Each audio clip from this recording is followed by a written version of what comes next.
Alors salut tout le monde, ici c'est Matt Peck en vacances au Portugal et je vais te parler un petit peu plus à propos de ces deux roues.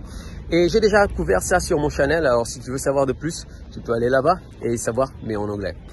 Et entre ces deux roues, c'est très facile pour moi de choisir. La Emotion, elle est plus facile d'aller très très vite. Tu peux customiser la roue comme tu veux. Quelque chose que tu en as pas sur le marché, c'est l'unique roue qui te possibilite cette customisation. Tu peux changer l'auteur de tes pédales. Qu'est-ce que je peux parler de plus? Pour moi, elle est la meilleure roue que tu as sur le marché. J'espère que ça a aidé et merci bien Raphaël de cette opportunité. À bientôt. La version courte de la vidéo d'aujourd'hui, c'est que la Bigod RS et la InMotion V12 sont des roues sinon très semblables, en tout cas que je rangerais dans la catégorie des polyvalentes à tendance routière, voire sportive. Et aujourd'hui, je me lance dans l'exercice un peu fou d'essayer de les départager pour toi, t'aider à choisir si jamais t'étais intéressé. Et le résultat, c'est que, à la marge, je le dis et je le répéterai, à la marge seulement, je dirais que si tu veux la plus performante des deux, si t'es un puriste du off-road ou de la glisse, si t'aimes bien bidouiller tout ça, mettre les mains dans le cambouis, c'est plutôt vers la RS qu'il faut t'orienter. Une Formule 1 pour ce qui est de la RS HS et une championne de rallye pour ce qui est de la RS HT. Par contre, si t'as une utilisation plus conventionnelle, si tu veux une roue toute option et quand même avoir le goût de la compétition, la V12 est une très belle option. Disons que d'un point de vue ergonomie, praticité en utilisation de tous les jours, il y a une énorme différence entre les deux machines, à l'avantage de la V12. Par contre, pour ce qui est de la glisse, c'est qu'un brin en faveur de la RS. Donc, en vérité, si t'es pas un wheeler de l'extrême, je te pousserais, je pense, 90 fois sur 100 vers la V12. Mais il y a encore une petite place à prendre pour la RS. Pas grande, hein, mais... Enfin bref, pour la version plus longue et plus détaillée de la vidéo, reste avec moi. Oui d'ailleurs, la version de la vidéo d'aujourd'hui va être plutôt longue, parce que je me suis dit que si je fais cette vidéo, c'est toi pour t'éclairer, pour t'aider si tu veux choisir entre les deux roues. Alors, je me dis que dans ce cadre-là, une vidéo détaillée peut t'intéresser. Mais attention, soyons bien clairs, je vais pas faire deux reviews des deux roues. J'ai déjà fait la review de la RS, j'ai déjà fait la review de la V12, là je fais un comparatif. Et je vais essayer de parler des choses qui peuvent les différencier. Je vais pas rentrer dans tous les détails de chaque roue. Voilà. Maintenant, pour la version plus longue et plus détaillée, reste avec moi et c'est parti. Et salut à toi! Alors voilà, le temps des comparaisons devait bien arriver sur cette chaîne. Il est là. Aujourd'hui, comme je te le disais en préambule de la vidéo, grâce à MyWheel, j'ai la chance de pouvoir rouler en RS HS et en V12 en ce moment. Je me suis dit que c'était le moment ou jamais de se lancer dans un exercice un peu particulier. Et comme, selon moi, ces deux roues sont très proches en termes de spécifications, qu'elles ont un positionnement qui leur est propre, les polyvalentes sportives, je me suis dit que j'allais essayer de les comparer. Et avant de commencer, je tiens à préciser que la meilleure roue, tu le sais, c'est toujours celle qu'on a sous les pieds au moment où on l'a sous les pieds. Que chacun de nous est différent dans ses attentes, sa morphologie et sa sensibilité. Et que les détails que je vais te donner, c'est en fonction de moi que je vais te les donner. Si on voulait simplifier, on pourrait dire qu'il y a deux types de wheelers, ceux qui veulent la performance et ceux qui veulent l'ergonomie. Et je saurais pas dire si les seconds sont plus nombreux que les premiers. Mais bon, ça tombe bien parce qu'il y a deux types de fabricants, même si c'est clairement en train de changer. Ceux qui offrent de la performance et ceux qui offrent de l'ergonomie. Et aujourd'hui, on va s'apercevoir que même si les lignes bougent, la règle, elle, a pas encore vraiment changé. Par ailleurs, peut-être que toi, ce que tu aurais préféré, ça aurait été une nouvelle review de la V12 en version usine, cette fois, en version commercialisation. Mais franchement, je trouve qu'il y a tellement peu de choses qui ont changé depuis le prototype que j'avais testé que je vois vraiment pas l'intérêt de refaire une review de cette V12-là. Pour moi, il y a vraiment que le port de charge qui a changé, mais ça, on le savait déjà. Ce qui a changé par contre, c'est qu'on a vu cette année qu'il n'y aurait pas vraiment de concurrence à ce poste-là. Des polyvalentes plus. Alors j'ai trouvé ça intéressant de regarder ces deux roues, là, avec ça en tête. Savoir que les nouvelles roues qui vont arriver cette année, ce sera plutôt des monstres que des belles bêtes. Je sais pas si tu vois la nuance. À noter enfin, j'ai pu remarquer qu'il y avait des familles dans les wheelers. Ceux qui défendent Bigod à tout prix, ceux qui sont plutôt InMotion. Ben non, moi je suis franchement neutre. Tu sais, comme si je regardais du sport, je suis plus pour le spectacle, pas pour la victoire. Ici, je suis pour la meilleure roue. Point barre. Allez, assez digressé, maintenant on se lance dans le vif du sujet et on commence avec les caractéristiques techniques. Et comme je te le disais, pour moi, c'est la même chose, à peu de choses près. Il y a juste la taille du pneu qui change, et ça on va en reparler. Pour le reste, 100 watts de différence pour le moteur, 50 Wh de différence pour la batterie, et 2 kg de plus pour le poids qu'on aura un trimbalé. 2 kg de plus pour la V12. Donc clairement la différence, c'est pas ici qu'on va la trouver. Alors passons aux caractéristiques de la roue. Et là, très vite, c'est la V12 qui prend l'avantage. La V12 paraît beaucoup plus solide, beaucoup plus robuste. Elle est faite avec des meilleurs éléments pour améliorer la solidité et la sécurité. On a aussi sur la V12 une double norme IP. Oui, IPX5 pour ce qui est du corps de la roue, IPX7 pour les packs batterie. Ça veut dire que tu peux immerger le pack batterie dans l'eau, il pourra rien se passer. On avait bien vu quand on l'avait démonté que c'était bien ficelé, bien scellé tout ça. De l'autre côté, avec la RS, alors oui, quand tu la reçois, c'est une passoire, il faut l'avouer. Mais avec quelques modifications, j'ai roulé sous des trompes d'eau, et alors que j'avais très peur de ce que j'allais trouver en l'ouvrant, c'était vraiment pas si dramatique que ça à l'arrivée. Alors clairement, solidité et qualité, 1 point pour la V12. Étanchéité, un 2e point pour la V12. À noter, j'aimerais ajouter une mention spéciale à la V12. Oui, pour son énorme radiateur qui offre à la roue un refroidissement passif. Fini les bruits de ventilateur intempestifs. Ça, c'est quand même à noter. Sur la V12, on a des capteurs de température un peu partout dans la roue.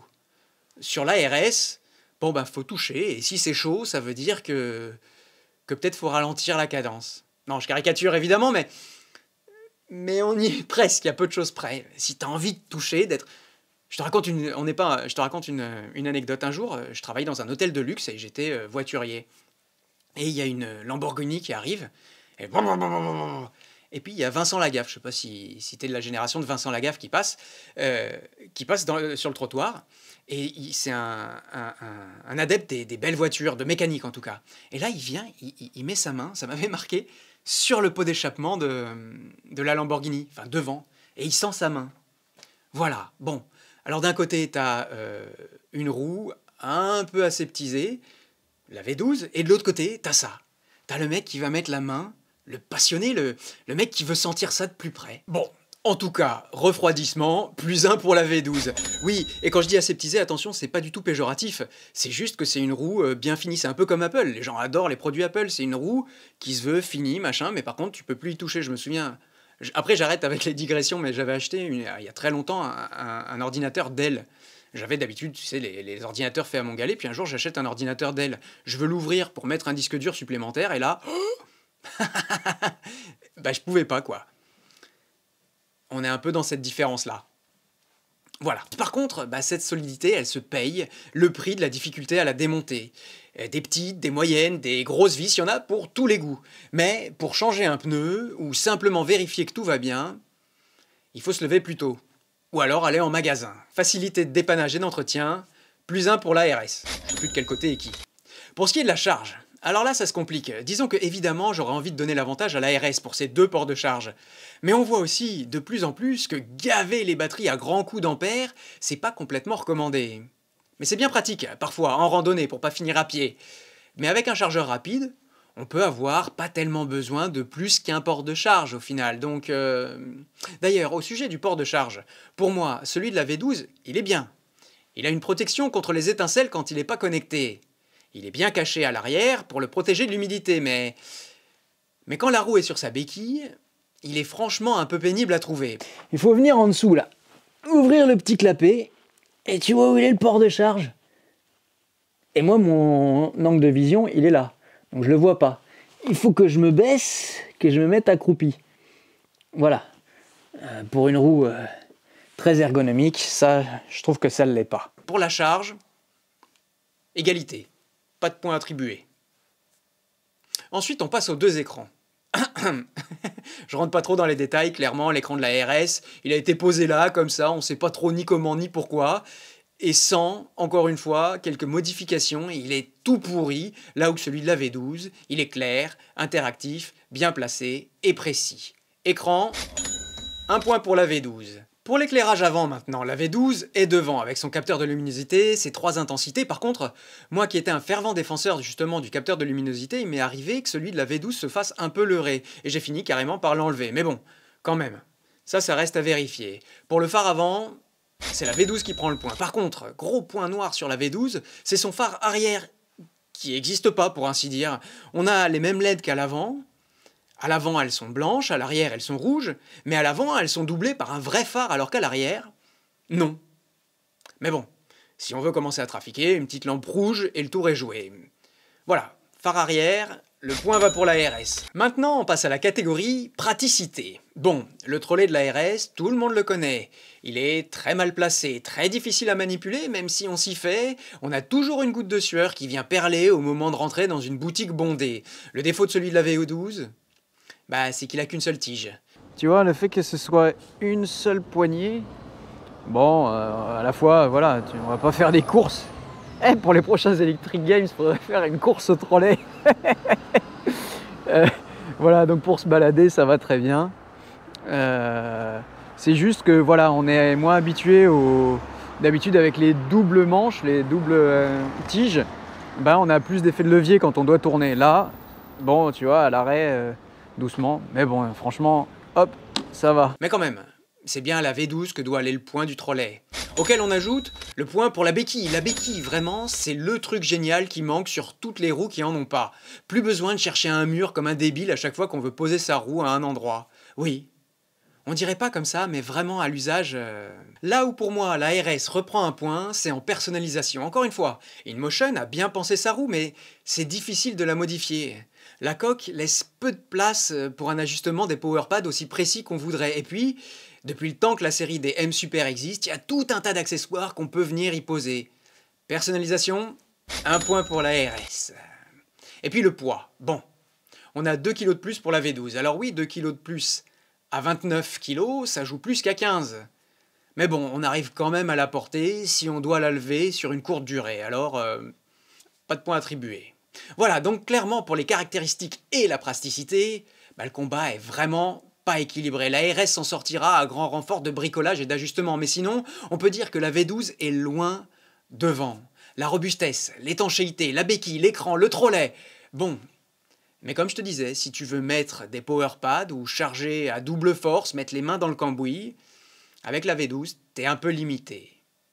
Maintenant, on veut savoir ce que ça donne quand on monte sur la roue, quand on va rouler. Et bah tout de suite, moi, ce qui m'a marqué, c'est la hauteur de la V12, qui est clairement pas, selon moi, à son avantage. Là où je trouve la RS un peu large, je trouve la V12 un peu haute, un peu trop haute. Mais, avec son pneu de 16 pouces, elle est clairement plus facile à manipuler quand on doit se faufiler. Est-ce que tu crois que là, ça va passer? L'avantage en roue, c'est que normalement, ça passe toujours. Hop, et voilà. Oui, tu me diras, il y a la piste cyclable à côté, mais c'est pour le test, sinon ça n'a aucun intérêt. Hop là. Mais ça lui donne pas un avantage déterminant, cette différence de pneus là. Je trouve même que dans certaines situations, la hauteur de la roue va avoir tendance à me gêner. Quand il s'agit de faire des démarrages en côte, de vraiment gagner en fluidité, je saurais pas dire si la V12 est loin devant ou pas en vérité. Maniabilité, j'ai l'impression que dans cette vidéo, je fais plus une comparaison de la V12 à la RS qu'une comparaison entre les deux. Je sais pas si tu vois ce que je veux dire. Jusque-là en tout cas. Alors continuons d'avancer. Maniabilité, égalité. Bon, non, on va dire quand même. Allez, un demi-point pour la V12.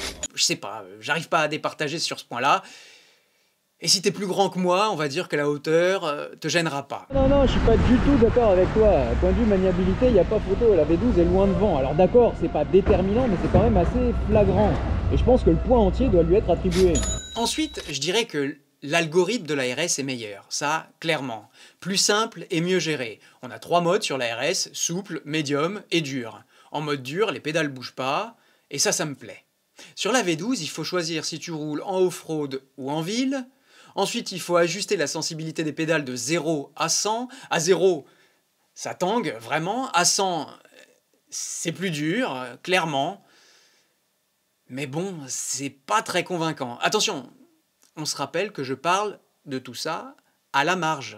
Dans l'absolu, si t'as pas les deux roues en même temps pour comparer, t'auras du mal à sentir la différence. C'est vrai, soyons bien clairs là-dessus. Mais quand même, algorithme, un point pour la RS. Et puis le freinage. Avec son haut port de tête, comme je te disais, je trouve que la V12 est plus délicate à faire freiner. Autant son inertie nous emporte vers l'avant quand on veut accélérer, autant on doit un peu lutter contre quand il va falloir freiner. Si tu ajoutes à ça le fait qu'on puisse pas vraiment caler les power pads comme on voudrait, pour le freinage, clairement, le point va pour moi à la RS. Donc tu vois, à l'usage, on dirait bien que l'écart diminue et la V12 est plus si loin devant, en termes de points en tout cas. Et là où, selon moi, la RS se réveille vraiment, c'est sur la route. Oui, là...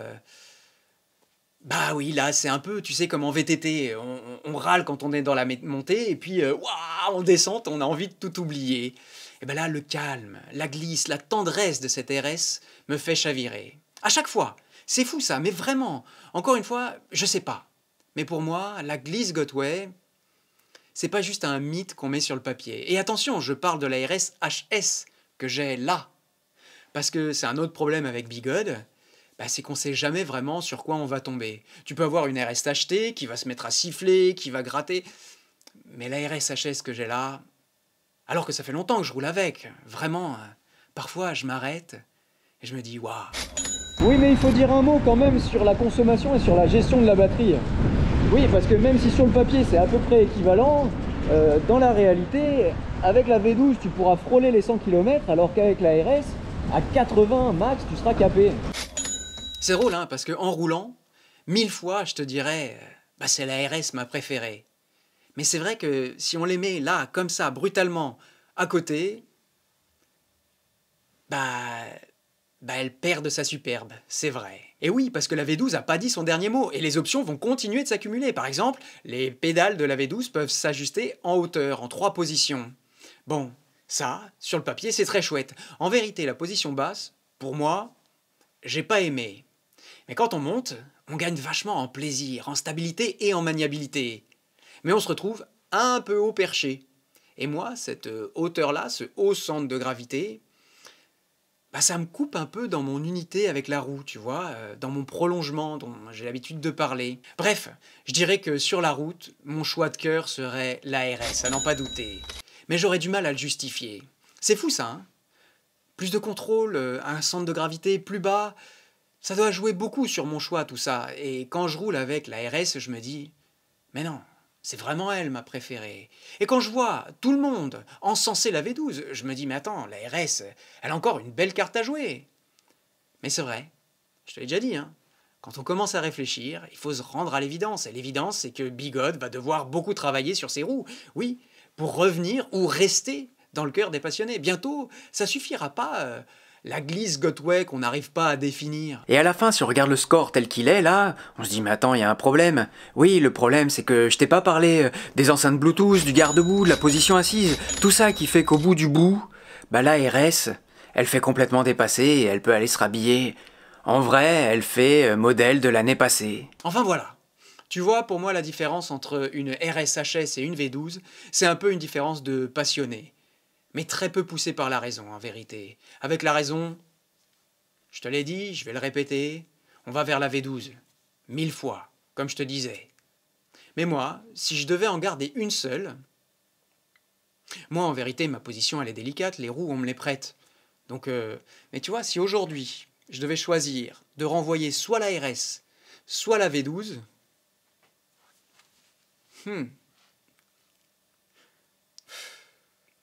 Tu sais combien l'ergonomie c'est important pour moi. Hein.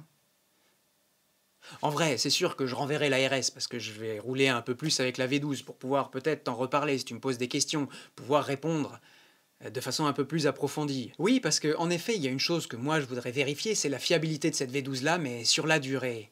Parce qu'il y a une chose quand même qu'il faut ajouter. Le fiasco de la V11, qu'on a encore tous dans la tête. On parle souvent des problèmes de chez Bigod. C'est vrai, il faut en parler, mais parfois il faut aussi aller voir ailleurs ce qui se fait. Chez InMotion, jusqu'à preuve du contraire avec cette V12 justement, eh ben, il y a un problème selon moi, c'est la fiabilité de la ligne de production jusqu'au SAV. L'expérience de la V11 a été catastrophique sur toute la ligne. D'abord des problèmes de fiabilité, dont on a parlé, tu sais, avec les problèmes d'humidité dans les roulements, un peu partout. Il y a eu des problèmes de carte mère, tout ça. Et puis ensuite, l'incapacité de les régler.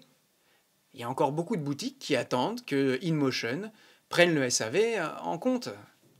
Quand je parle à mes partenaires, ils sont formels. Ils attendent toujours d'avoir des sécurités là-dessus. Alors oui, InMotion nous vend du rêve sur le papier, c'est joli, c'est bien fini, mais qu'est-ce qu'il en reste à l'arrivée si même les boutiques veulent plus les proposer? Avec la V12, InMotion vient rattraper le retard qu'ils avaient sur la concurrence. Mais j'ai envie de dire que pour le moment, leur principal concurrent, c'est eux-mêmes. Et il va falloir un petit peu nous rassurer. Et justement, ce qui est très positif quand même, c'est que les retours sur la V12, pour le moment, sont bons. Donc le chapitre que je viens de dire, j'espère qu'on va très vite l'oublier. Avec la V12, on est à la croisée des chemins. Si on voit le verre à moitié vide, on dira qu'elle peut encore faire des progrès en performance et en ergonomie.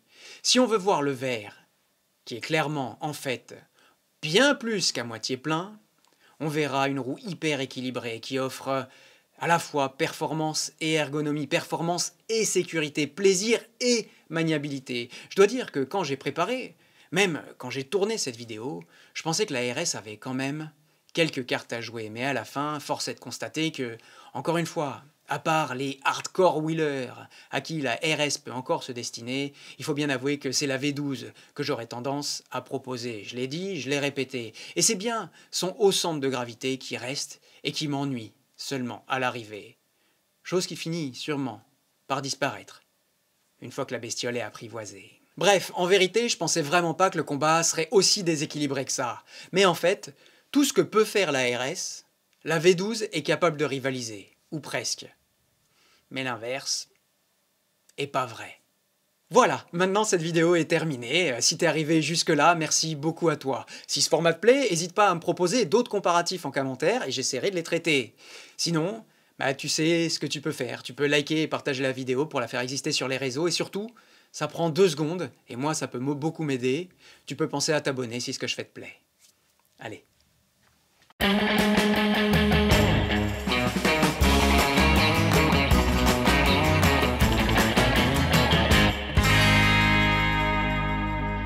Et post-scriptum, bonjour, je m'appelle Adam et peut-être tu me connais de la chaîne YouTube Wrong Way.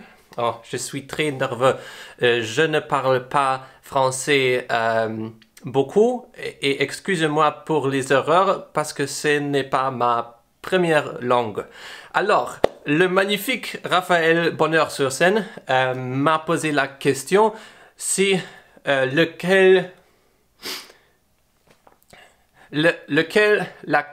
gyroroue je préfère. Si c'est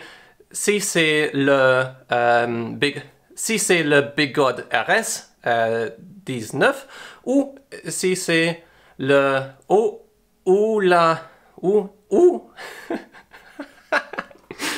ou si c'est la InMotion V12. Alors je vais répondre. Alors je vais répondre. Alors dans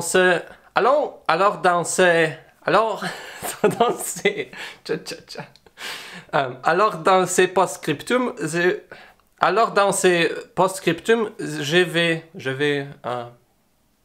answer. Répondre.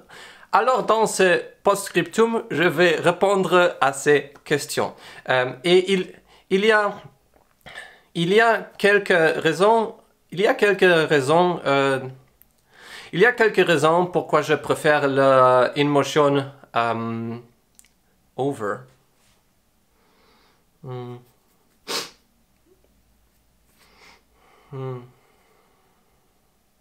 Il y a quelques raisons pourquoi je préfère le InMotion over la Bigod RS. La première raison, c'est la résistance à l'eau.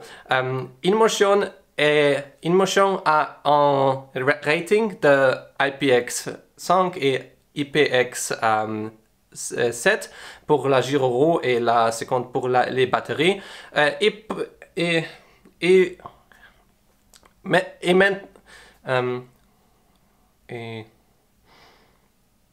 Et pour sa raison, j'ai pas peur d'aller avec la gyroroue si il pleut. Maintenant, avec les roues Bigod, toutes les personnes à Bigod peut-être pensent que nous vivons dans la déserte où nous sommes à la Californie du Sud et nous n'avons pas la pluie. Et précisément le Godway RS ou MSP, là, il y a les trolley handles et l'eau peut entrer là ou peut-être derrière le motherboard ou il y a aussi il y a plusieurs possibilités de l'entrance de l'eau à la gyroroue. Et tous les compartiments sont aussi connectés.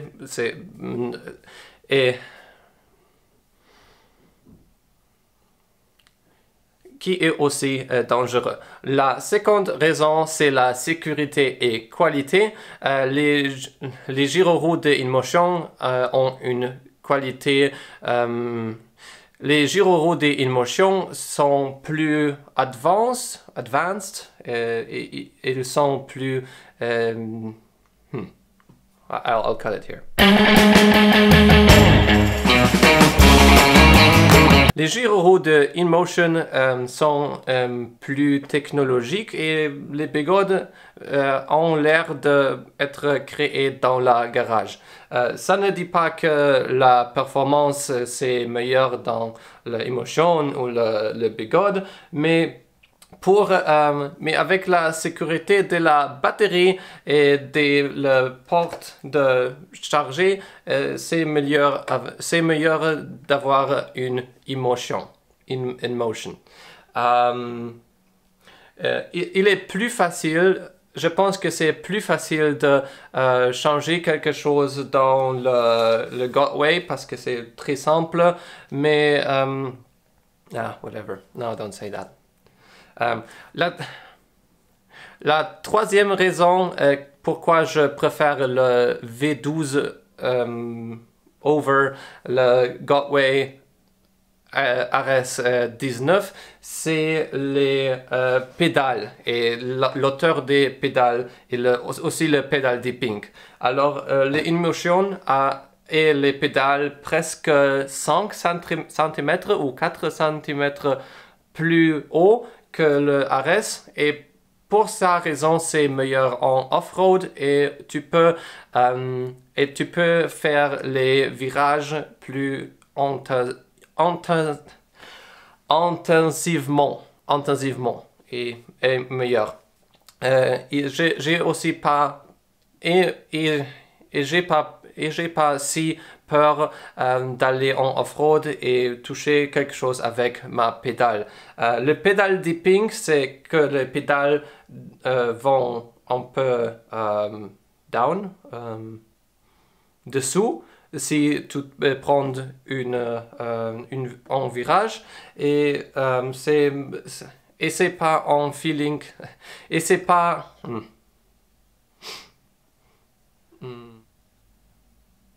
et ça fait les virages plus difficiles et le feeling est pas le même. Je préfère les pédales qui ne font pas le pédale dipping dans InMotion. La InMotion V12 peut aussi charger plus fort avec 10 amps et le nouveau RS seulement 6 amps. Mais pour conclure tout ça, je pense que la InMotion V12 c'est une machine, un véhicule plus technologically advanced et plus fun et plus secure d'utiliser pour tous les routes et tous les chemins que tu pourrais prendre. Et le RS HT ou HS, c'est une machine en plus simple et avec et moins secure et le ride c'est pas le même. mais si tu es une rider très légère, it's heavy, right? Alors, tu peux penser avec le RS HT parce qu'il a plus de torque que la InMotion V12. Mais pourtant, tu peux pas aller dans la pluie, ou si tu allais dans la pluie, tu devras